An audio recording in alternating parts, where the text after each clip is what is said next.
Let's talk about why building relationships in business will always matter and will always catapult you to the next level of your hustle or your business. Number one, why do relationships matter in business? Here's the thing, no matter how hardworking, how talented, or how rich you think you are, you can never do it alone, especially in business. And this is why opportunities always come from the people you know. Advice and mentorships will always help you make smart decisions, which means you will avoid losses, you will avoid adverse outcomes. And last and not least, partnerships turn your ideas into realities real quick, real fast, because it will enable you raise more income, it will give you more advice, it will enable you to work faster because now you are more. It's not like when you're doing it alone, which means those goals, those targets, you can hit them faster than if you were alone. Number two, giving value before you receive any. Now listen, most people always enter into business relationships with the mentality of what can I get from this deal? What can I get from this person? What can I get from this mentorship? Have you ever asked yourself, what can I give before I receive? Are you in the service business? What extra advice can you give to your client that will help them after you have offered your service, after they have left your premise, after they have left your business? And it doesn't have to be as complicated as you think. 1. Can you offer advice to somebody? Number 2. Can you offer resource or introduce to someone who has resources? If it is a business partner or someone that you know is struggling in their businesses, you never know. Those connections, they could get helped and later they could meet someone who could help you in your own field and in your own business. 3. Can you mentor someone starting up? Maybe you have done this before, you have done it better. Can you help them grow faster and with less mistakes than what you had to experience? Because now you have learned the ins and out of business. Can you help someone who's starting up? There's a reason I started this YouTube channel. If you check my videos, they're about gaming, arcade, electronics, and such kind of businesses. I've done them. I know how they work. So what do? I offer mentorship. I offer this information for free. Guess what? I get business back. People contact me for many things like repairs, equipment, consoles, and such and such. I was just showing people how to do the business. But now I'm making money from that one kind act of trying to teach people. You get me? What goes around comes back around. Number 3, networking is not about just business cards and who you know. Networking is more about learning. It is more about creating a community. Every time I go to people where I do the same type of thing I do, I don't go to them, oh, where can I get this cheaper? Where can I do this and that? Things that can only benefit me. No, I try to talk to them. How do you run your business? Let me explain to you how I do my business and then identify if there are any gaps that I could be missing in my business that could help me make some more money. How do you handle customers when they have this and that issue? You know, that is the purpose of networking. It is not always about what you can get and getting to know many people who you do the same thing with. You know, in Kenya we have this habit of saying, mi najua mashimo. Fine. Unajua hizo mashimo zinakusaidianga aje? The only thing that you get from hizo mashimo is that you get things at cheaper prices. But what about the knowledge? What about the business tactics and the experience that those people have that they can teach you? The perspectives that they have. What about that? Have you ever sat to consider such things? The 4th importance of creating relationships. Mentorship from peers. When you are around people who have done the same thing or people who do the same thing, you get to learn things differently. You get to learn how they do things differently from you. Each and every person has a unique way of how they do things.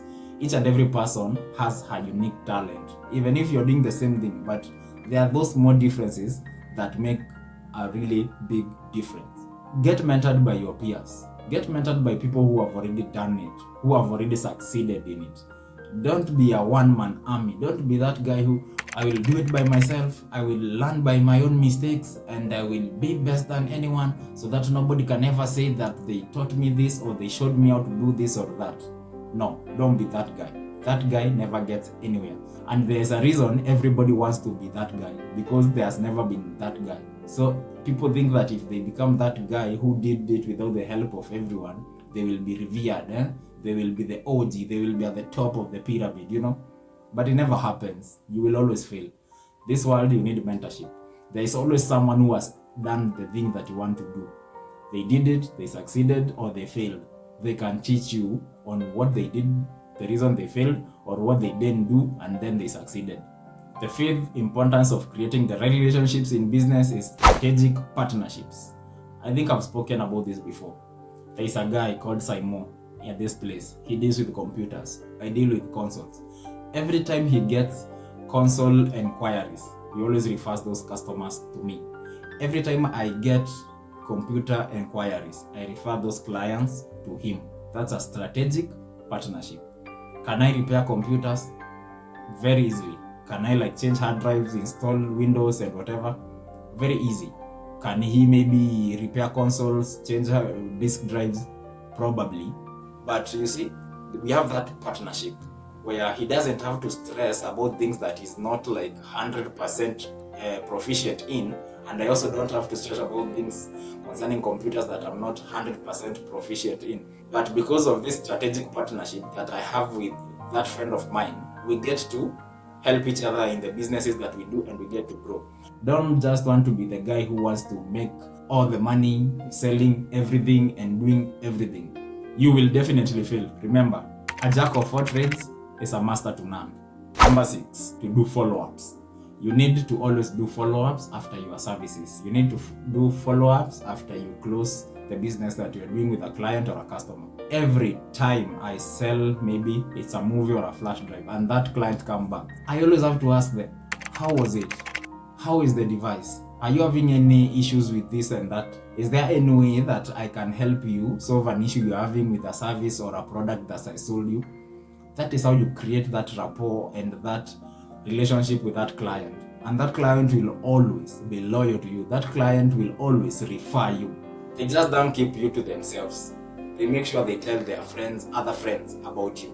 Oh, there's this guy I met. Oh, he's so cool. You guys, we should go hang out together someday. Let's go for a barbecue. Let's go on the rooftop. Let's go swim somewhere. You get what I'm saying? Now imagine if it's a product they're recommending.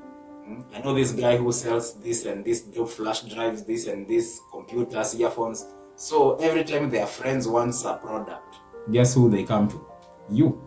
The 7th and the most ignored part about this whole relationship is, how do you start it? I started on a high note. Do this, network, blah, blah, blah. But I never touched on how do you start these relationships? How do you do it then? 3 steps, very easy. 1, be genuine. Do not go there on a pretentious footing. Do not go there because you just want to get something out of them and that's it. Be yourself. Be real. Honesty. People respond better to the real you than the fake you. Secondly, start small. Don't go over there all big, over-promising, over-complicating things, trying to show that you are this and that, things that you are not. Don't do that. It will only backfire to you because you can only maintain that facade for too long. It will reach a point now they'll have to see the real you. One day you might get angry. One day somebody might fail you. Then you will show the real you. And you are showing them this nice guy, cool, calm, composed. Always show the real you from the beginning. What I mean is, don't have to please everyone or to know anyone on the first day. No, you can't please all customers on the first day. You can't know every other person in the same business on the same day. If it's on a networking event, just start small. No, 1 or 2. Those 2, when they realize that you are honest, you are real, they will even market you to other people and to other businesses. You don't need to overcomplicate these things. The third thing that you need to do, stay consistent. The real you will stay consistent. The fake you will always have inconsistencies, and the people will notice them. And when they notice them, they will start poking in even further. To conclude, it doesn't matter wherever you are in life. Just surround yourself with the right people. You surround yourself with the right people by building the right relationships. After that, every other thing is an exponential type of growth. Things will be happening and people will be like, how did this person manage to grow so fast? How did this person rise from nothing to something? Just because of the relationships that you did build. Now, I want to create a relationship with you, and that's by you subscribing to my channel and you liking this video and sharing it. Can you do that for me? Well, thank you very much for watching. See you in the next one. Hustle Craft Kenya, Wakanda forever.